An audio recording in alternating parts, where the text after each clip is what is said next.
Students, yesterday we were talking about Lenz's law and how can apply Lenz's law and find the direction of current due to change in magnetic flux. Right?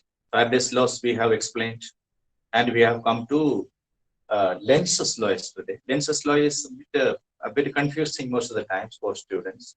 That is why I am coming with Lenz's law once again. Right? Few ideas I gave about Lenz's law. Lenz's law to explain. Sometimes we'll use current, sometimes we'll use fluxes, sometimes we will use EMF, etc. Right? According to Lenz's law, the EMF produced or current produced or the flux induced flux created, all these are such that which opposes the very cause of production of these quantities. That is a condition, right? So yesterday we have explained one or two examples. Now I am going to explain to you another one. The magnetic field can be represented, uniform magnetic field can be represented either by this cross marks in a plane. Cross marks are placed, equidistant cross marks are representing equidistant. That means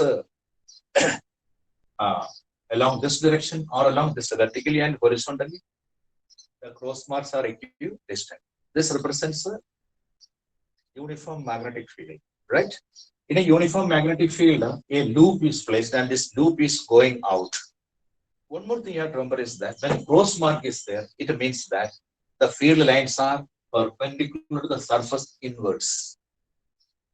And when dot marks are there, then the field lines are perpendicular to surface outwards. This is the only thing you have to remember. So will you remember this? Okay. Now this loop PQRS is moving out of the magnetic uniform magnetic field. It means the magnetic field lines passing through this space towards that means perpendicular to the body is decreasing. That means the lines of force passing like this is decreasing through this phase. Which phase? PQRS. Through PQRS phase, the lines of force entering into that perpendicular to the plane is decreasing. In that case, what you have to take is you have to keep your right hand like this, right? That means the thumb will show the induced flux, right? The original flux passing through this section PQRS is decreasing. In that case, this thumb is showing the induced flux. Induced flux will be in the direction of the decreasing flux. Why it is decreasing flux? Because this area is going out. That is through the area inwards, the flux goes on decreasing. In that case, the induced flux will be in the direction of the induced flux. So you have to keep the thumb inwards perpendicular to the plane. And then the fingers are turned like that. That will give you the direction of the current. Therefore, the direction of the current will be PSRQ. In this direction, the current will flow. Right? So this is the case of induced flux. How induced flux has to be applied? Induced flux will be always in the direction of the decreasing flux through the plane or through the coil. So here the thing is different. Right? How this is happening? Here, this the dot marks are showing magnetic field lines which are outwards. Outwards, right? They are the dot mark is showing uniform magnetic field, but they are acting perpendicular to the plane outwards. Now you see a loop having a certain area. The name of the loop is PQRS. It is moving into the magnetic field, right? That means into the magnetic field means through this surface. That means outward the surface PRSQ, the magnetic field lines are increasing. Magnetic field lines are increasing. Outward it is increasing. Through this space PRSQ, outward the magnetic field lines, the number of magnetic field lines or flux is increasing. Therefore, the induced flux will be opposite to that. Again, you have to keep the hand like this only and turn the fingers like this. Now the current will be in direction of P, R, S, Q, P. So this is the condition. How we can explain Lenz's law in terms of flux. Through a surface, when flux is increasing, the thumb will be kept opposite to show the induced flux. Then you turn the fingers, then that will be the direction of current in the loop, right? That is one thing. So these are the two examples I have explained you. Here also one thing is there another example I am going to explain. So flux in this region is varying as 5 is equal to 60 square plus 70 plus 1. Right? That means the flux is varying in terms of time. When time changes, flux is increased. Right? The expression for flux at any instant is 5V is equal to 60 square plus 70. When time increases, flux will be increasing. That means inwards perpendicular to the plane, the flux is increasing. Inwards perpendicular to the plane, the flux is increasing. In that case, what will be the direction of the current across this resistance XY? That is the question. So this is inward flux. Why? Because a cross mark is inward and dot mark is outward. This is a thing that you have to keep as a knowledge in your mind, right? This flux is inwards and that is increasing with the time. That means inward flux is increasing. Then you will have to keep the hand like this. That means downward increasing. Therefore, induced flux will be outwards. Turn the finger like this. Then the current will like this. That means I'm making the arrow mark here like this, like this, like this, and like this. Right? Okay. That means the current across the resistance R will be from X to X to Y. X to Y. So this way we can understand how the Lenz's law can be applied to find the direction of the current in a loop or in a resistance, etc., etc. In that case, we have to use induced flux. To that direction, the flux is increasing.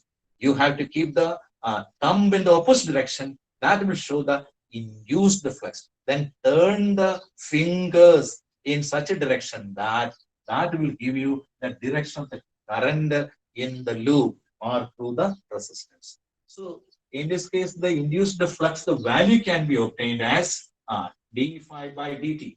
d phi by dt means d by dt of 60 square plus 70 plus 1. Right? So that is equal to 12t plus 7. 12t plus 7. Now, in the question, there may be given the value of t is equal to 3 milliseconds. Right? Yeah, 3 seconds. So you have to put the value 12 into 3 plus 7. You will get the EMF through this coil that you will write in terms of volt. Right? Next, we are going to talk is about the voltage induced when a conductor is moving in a uniform magnetic field. And I'm going to draw here, a conductor is made to move in a uniform magnetic field, right? So all these things we have been, right, well versed with this magnetic flux and other things, we know it. Magnetic flux is what? Magnetic flux general expression is phi b is equal to dA cos theta. Always remember that. So here, what I am going to, motional EMF it is called. Next is called what? Motional EMF. That means when a conductor is moving in a magnetic field, uniform magnetic field, what is the EMF developed between the two ends of the conductor? So conductor is, this is a uniform magnetic field I am drawing here, like this. So this uniform magnetic field has an intensity capital B. Capital B, it is acting perpendicular to the board downwards. There is a conductor here. This conductor is AB, I am naming it. This AB is the conductor. It is moving with the velocity V, as shown in the figure. This conductor has a length L, right?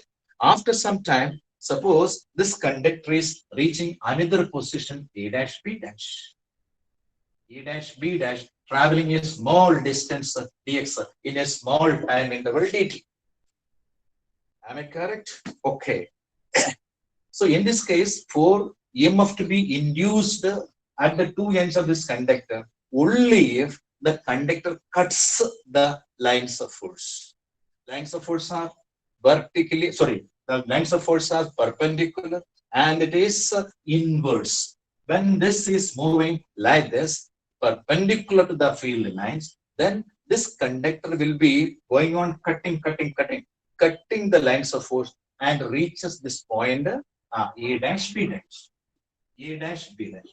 In this case, this conductor when travel from this point, initial position to final position, it is covering an area.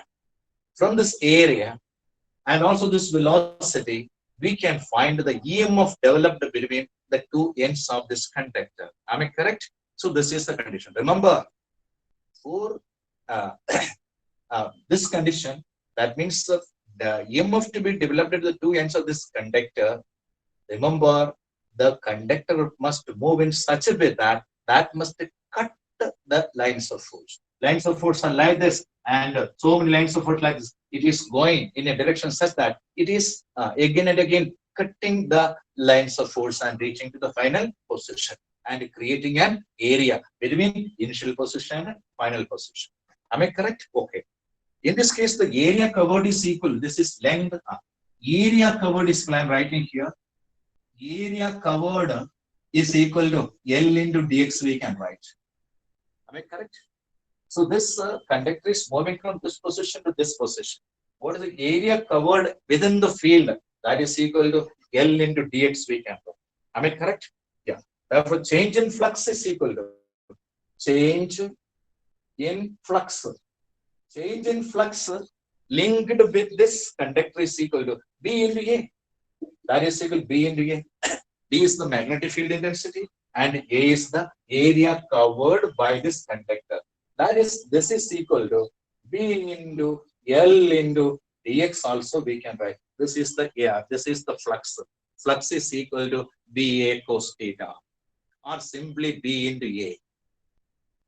Right? So in this case, area covered is equal to L into dx and B is the magnetic flux. Therefore, we can write is equal to B into A is equal to L into dx. We can write. Now, EMF induced is calculated. EMF induced EMF is calculated as d phi by dt. This is phi only. Magnetic flux is this is equal to phi only. Therefore, EMF is equal to what? D phi by dt. That is equal to d by dt of phi b L dx. And right. Am I correct? This is the simplest way of calculating the EMF induced at the two ends of a conductor, which is moving in a uniform magnetic field. This can be written as equal to D is a constant we can write, and L length is also a constant we can write, into D by dt of dx we can write. Am I correct? Dx. So therefore, this is equal to simply BLV. This is simply BLV. Am I correct? Okay. So the EMF is induced across the two ends that can be obtained by this relation BLV. Remember, in this case, the conductor is moving with the velocity perpendicular to the direction of the magnetic field intensity. Magnetic field intensity is acting downwards perpendicular to this pole, and this velocity is horizontal. That means these two are perpendicular. In that case, the EMF induced is equal to BLV. Suppose in a case if the conductor is moving with the velocity V, that velocity V vector is making an angle theta with the field vector. Make an angle theta with the field vector. Then EMF is given by BLV sin theta. That case I am going to draw here. That is like this. Suppose this is the field intensity. Field intensity can be either represented by equidistant parallel lines or equidistant cross mark or dot marks. All the conditions we can, all the three conditions we can represent. This is B, where what is called magnetic field intensity, uniform intensity. Now there is a conductor is here like this. A conductor is here like this, right? It is moving with a velocity v, right? With the direction of velocity, the magnetic field makes an angle theta. This is velocity v. The conductor is moving like this. That means velocity vector applied to this conductor AB, applied to this conductor AB is making angle theta with the magnetic field intensity. Then the EMF induced that these two across the ends of this conductor is given by EMF E is equal to BLV sine theta. BLV sine theta. Very clear. In the first case, it was perpendicular. When theta is equal to 90 degree, the EMF is maximum. When theta is equal to 0, the EMF is minimum. What is the condition of EMF is equal to 0? If the conductor is moving in the direction of the magnetic field intensity. If the conductor is moving in the direction of the magnetic field, means vector V is moving in the direction of the intensity of magnetic field acting in the region, then EMF is equal to 0. No EMF is produced, right? EMF produced across the two ends of the conductor is maximum if the angle between the velocity vector and the magnetic field intensity vector is equal to 90 degree. So the general expression we can write as E is equal to BLV sine theta. This condition is used for many purposes. Many purposes it is used. For example, a train is moving from east to west. That time, the vertical intensity, magnetic field intensity is acting downwards. When it is east to west or it is north south, the train, the axle of the train has so many axles because it has large number of wheels there, right? Two wheels are connected by an axle.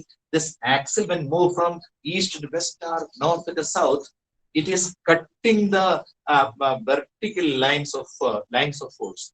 Vertical magnetic intensity is cutting.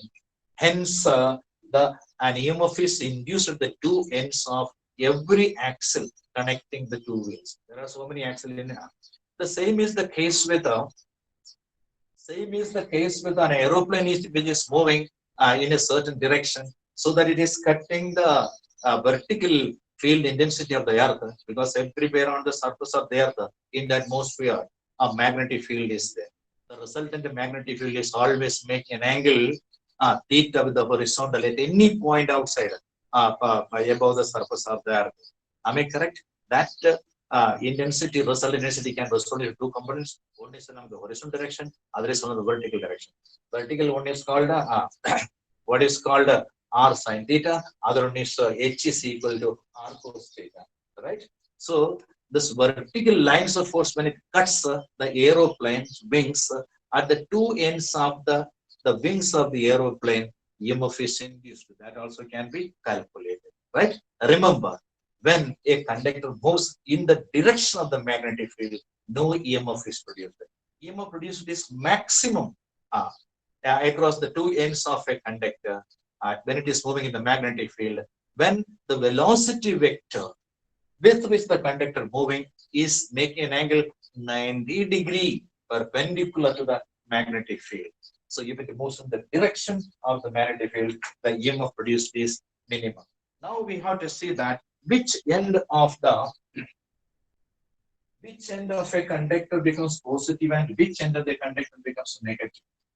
So you see that one more very important thing I am going to speak, that when a conductor is moving in a magnetic field, it itself becomes a battery light, because at the two ends of the conductor there is an EMF induced.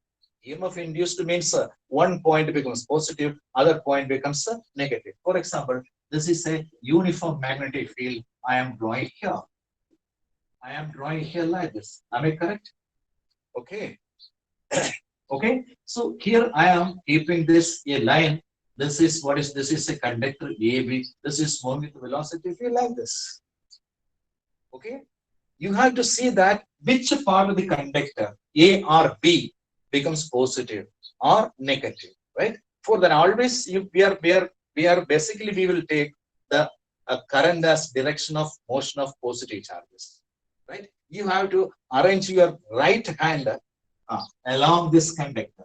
I am keeping this conductor. Sorry, I am keeping my right hand like this with my stretched fingers in the direction of velocity. The direction of velocity. You see, this conductor contains a large number of free electrons and positive charges. Right? When the conductor moves, this charge is also moving with velocity v. Am I correct? Okay. So the direction of motion of the charged particle is v only. Right? So we keep the right hand in such a way that the outstretched fingers are showing the direction of motion of the conductor or direction of motion of the charged particle. Positive charge is happening, positive charge in the conductor is kept like this. The orientation should be such that when you bend the fingers, that may show the direction of magnetic field also. Then the thumb will show the direction of motion of positive charges. Thumb will show the direction of motion of positive charges. Right? That means all the positive charges of B will reach the point A. So A will become positively potential and B becomes negatively potential. A potential difference has been created. That is what is called EMF. It's very simple. You will rewind this video again and again and will try to understand this. When a conductor moves in the magnetic field, which end of the conductor becomes positive and which end of the conductor becomes negative, hence a potential difference is created or EMF is created. For that, what you have to do, that I have already said. So these are the things about. Then how we can change the flux. Flux can be changed by changing the area. Changing the area means, as I said, flux, that means the flux variation can change because of the change in area. So as I said in the last case, suppose this is a loop PQRS, this is a loop PQRS, which is moving out of the magnetic field. When it is moving out of the magnetic field, area inside the field is going on decreasing. Area inside the region where magnetic field is going on decreasing. So there will be change in flux, change in flux through this loop or coil. So due to change in flux, rate of change of flux, there will be an EMF is induced in the coil. That can be going away or moving into. So if the same thing is taken here and is moving into the region, the flux is increasing. It is going out, the area through which the flux variation takes place is going on decreasing. In the first case, it is coming into the area through which the flux is passing, going on increasing. Change in area means change in flux. Due to change in flux, EMF is induced in the coil, right? The direction of the current can be obtained, as I said in the last class, right? In the last class. So these are the things about. Then another situation in which a flux variation takes place is a coil is placed in a magnetic field and it is rotated. Right? For example, this is the condition. So here I am making a magnetic poles are there, right? One is called north pole. This is the north pole, and this is the south pole.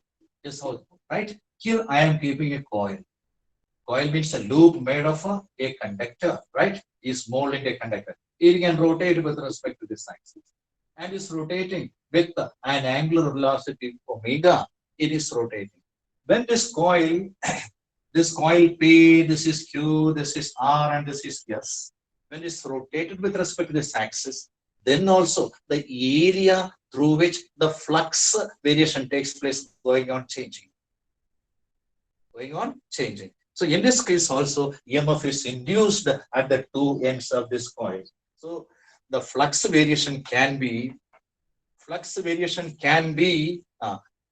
due to this condition also. In a magnetic field, if a coil is kept and it is rotating with a constant angular velocity, constant angular frequency, then also the area goes on changing. It is rotating. So the flux passing through the area goes on changing.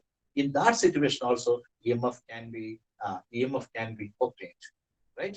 So there are several situations how the flux variation takes place, and hence EMF is induced in a coil, and how the current is passed through the coil, and all these things explained. In this case, suppose this coil has coil has n number of turns. N number of turns. If a single turn coil, the flux variation can be given as equal to phi b is equal to dA cos theta, we can write. dA cos theta we can write. In this case, this coil is rotating with an angular velocity omega, but we know that omega is equal to theta by t. Angular velocity is equal to angular displacement by time. Therefore, theta is equal to omega t also we can write. In the case when the coil is rotating in a magnetic field with a uniform angular velocity omega, then omega is equal to theta by t, theta is equal to omega. At any instant t, the angular displacement theta is equal to omega t. In that sense, this can be as equal to dA cos theta also we can write. dA cos omega t.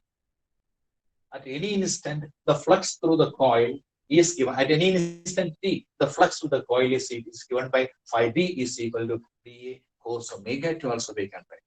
Why the flux variation takes place? Because the coil is rotating. When the coil rotates, why there is flux variation? Because area is changing within the field. In the field itself, the area through which the flux goes on varying. Therefore, at any instant, the flux variation through the coil is given by dA cos theta. But theta is equal to omega t. Therefore, dA cos omega t. Am I correct? Suppose the coil has n number of turns, then the total flux is given by phi b is equal to NBA cos omega t. Also, we can very important term.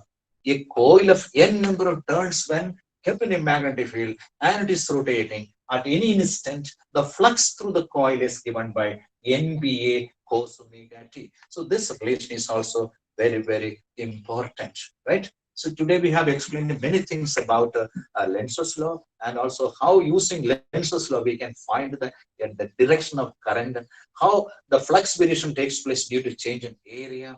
All these things we have said, right? Tomorrow we will come with a new lesson. You will call it as eddy currents. Till then, bye-bye. Thank you very much.